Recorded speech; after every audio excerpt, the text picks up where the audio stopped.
Hi, I'm Michael Fry, President and CEO of Deepwater Subsea. Competent or qualified? Which one's better? People ask me all the time about competency assessments and is this person competent, is that person competent? And I always bring up the subject on qualified. Is the individual qualified to do their job? People ask me, well, what's the difference between competent and qualified? And I want to give you something to think about and just how we as an industry in oil and gas can look to the military and the use of the qualification programs that they have. So competent versus qualified. Competent being having the necessary ability or skills, the ability to do something well or well enough to meet a standard. That's what we talk about in the industry today. Is such and such competent? Do they have the abilities and the skills to do their job? I challenge you with this. Are they qualified? Qualified being having the necessary skills, experience, and knowledge to be able to perform. So in the military, we had a qualification program on submarines that lasted 9 months. It was not a very quick deal. It was very formal, very rigid. At the end, you had a qualification board, qualification assessment. The reason we did that is because we wanted to make sure you had the overall knowledge of the entire ship, how it worked, how it functioned, the interactions between all the different systems. And you had to draw those systems out.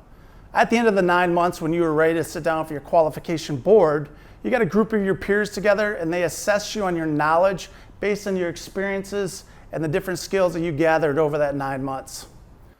OSHA defines a qualified person as one with extensive knowledge, training, and experience and has successfully demonstrated his ability to solve or resolve problems related to the subject matter, the work, or the project. We talk about competency with knowledge, skills, and abilities.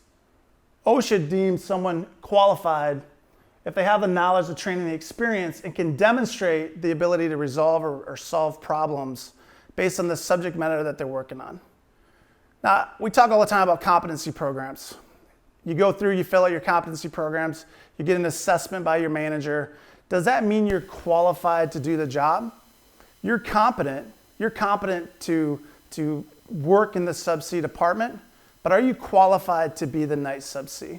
Do you have the experience and have you demonstrated the different skills that you need to have to be in that position at night? You might be competent to work in the field, but are you qualified to be the lead? That's something that a lot of people miss out on. They think competent is the end all be all. Competent versus qualified. Someone who has extensive knowledge and experience and has successfully demonstrated the ability to solve or resolve problems. That's part of what we do here at Deepwater Subsea is we put you through a qualification assessment. That assessment has you draw the systems. We go through a 6-level assessment on the different knowledge and the abilities that you need to have to be in the position of a senior subsea, a night subsea, an assistant subsea. It's not a multiple choice test, it's an oral assessment built off the qualification program that the US Navy uses.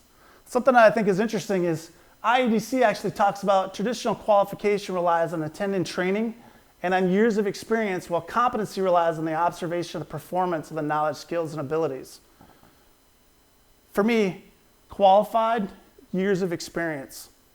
I sit down, I observe someone doing a job. They've showed me that they have the knowledge, skills, and abilities to do it, but do they have the experience to be that lead person, that experience to be that driller, the experience to be that tool pusher? A lot of times that answer is no. They're competent, but just because they're competent doesn't mean they're qualified. And that's something to think about. So for me, when it comes to the two definitions, competent or qualified, only one stands out. If you truly want to be good at your job, a qualification assessment is what you need.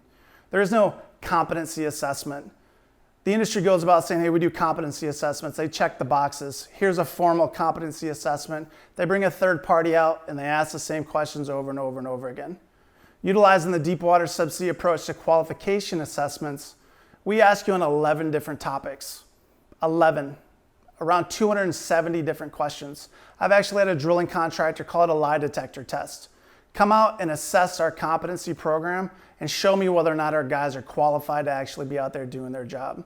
Something to think about in today's market.